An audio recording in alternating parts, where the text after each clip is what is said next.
So we had an opportunity to join the Peace Region Living Labs as well as the BC Living Labs. And the Peace Region is a unique climatic zone. It's there's so many uniqueness to the Peace Region that we thought it was best to align with the Peace Region Living Labs. But it's the regionally relevant information to producers. We have short season, we can have snow any month of the year, and so there's a lot of different management strategies that have to be focused in grain farming. So I really felt that the Living Labs part of it really aligned well with that living component, because agriculture is always changing, and in grain farms you never know what you're going to get from year to year, and so that adaptive ability of research I think is so important, because you can do a lot in a sterilized, controlled lab, but when you get out on a field, things can change from day to day. Grain producers first came as the grain producers in 1986, and our membership was probably about 600 to 800, and then it got as high as 1,500 producers at the peak. And our membership is through levy collections, so that would be how many farms paid levy. Now we're down to 300, so I think that speaks to how farms have changed. I know, like, my family farm was 1,000 acres and now it's 4,000 acres, and I think that's not unique to how the sector is going. My name is Hannah Wellms. My husband Les and we farm in Rose Prairie. It's a 3,000 acre grain farm. We farm wheat, barley, canola. We're also doing other interesting things on our farm with alfalfa and cover crops. As well as we have a sunflower field and a pumpkin patch that we open to the community. So it's kind of been an adventure in that. Our family farm started here in the 60s. My parents moved up from the Fraser Valley in the mid-60s, and I was born and raised here in Rose Prairie, and so I'm second generation. I remember the same property growing up, doing tillage or doing seeding on these same fields, and I hope to pass it on to the next generation, to build the soil, build our topsoil to better the next generation. Well, we signed on with the Living Labs because we are doing research and have been doing research on just Les and I on our property, on our land, trying to figure out soils, trying to figure out the water infiltration and just the different weather things that are happening, and we're trying to be able to manage it and be sustainable.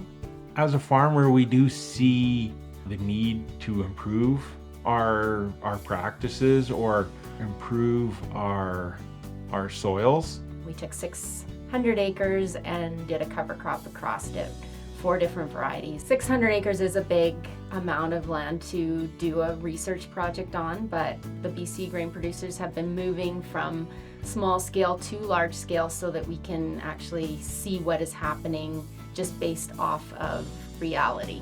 So we're doing a full season cover crop. We're taking the crop out of production for 1 year. And our goal is with cover crops, is to add them to a grain farming scenario. The idea is the radishes will break up compaction and the clovers will add nitrogen, or at least feed what's there. And so it is still very much in the experimental phases. We need to do some more sampling and more benchmark modeling to see the benefits and quantify the benefits of these practices. I grew up in the region. My parents were farming in the Presbyterian area, so I was born and raised on a farm. Began renting land when I was 21 years old, so I've been into farming for myself for many years. We are currently farming about 4,000 acres of cereals, and we run 480 cows that we're calving. So we're a mixed farming operation. We're doing a soil tillage test, trying to determine whether we have more carbon sequestration with an annual plowing or to go with minimum till, along with finding out whether the carbon is something that is sequestered better in one form or another. We're also looking at in which one the yields will be higher or not. Summit Acre Farms Living Lab project is focusing on a first year of a cover crop trial underseeded to red clover. The project as a whole, we're comparing to our quarter section exactly next to this problem quarter section. So we really hope to learn or be able to analyze and see what the difference is between one of our top producing fields and its soil structure, soil biology, and a field that doesn't perform so well. So ideally we'll hopefully come away with some kind of protocol that we can apply to future problems and or fields, and this remediation really project will have an outcome that we can kind of blueprint and apply again and again. I think on-farm research is the most important for my business, because it actually will prove if something's working or not. And a lot of situations where we've done our own on-farm trials, side-by-side trials even, things have surprised us.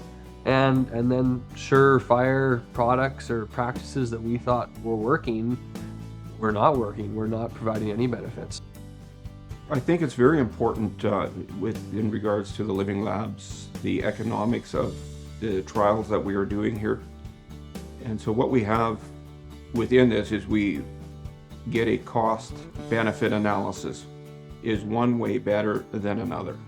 If there is a benefit to the environment, but it's unaffordable, then there has to be some sort of mitigation or compensation if this is a route that industry and government wants to go. I think the success for the Living Labs would look at is that government, scientists, other farmers in other areas look to the Living Labs project and say, oh my gosh, they're doing such great work and the farms are doing so many good things for the environment, and they're doing it really, really financially stable. I think it's success. That's what success would look for me, is if we were that shining star, that beacon, be like, oh, this is what good management strategies look like. I think would be a success. Our good practices need to be promoted and showcased, and I hope that the Living Labs project can show all the things that we are doing for agriculture and for the land and improving the soils. Lots of the successes are hard to quantify, but will have long-lasting impacts as with the collaboration and the knowledge sharing and the outreach and building people's networks in the research community as well in the agricultural community. Another big part of it is whenever they've had events or they've been releasing a booklet that surrounding farmers that may not have been a part of trials or even really had much to do with the grain producers really received that information well.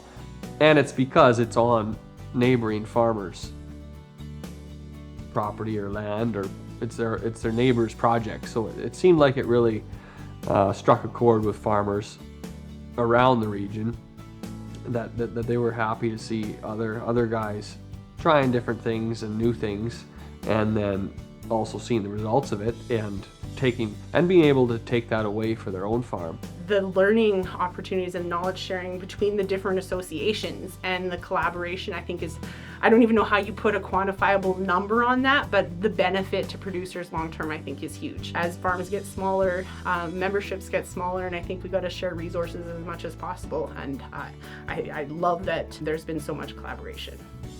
I think if we can relay that farmers, not only in our region, across Western Canada, have a deep care for their farms, first of all, and the land and their soil, and to understand that we're already trying to do what's best for our farm and for our fields and for our crops.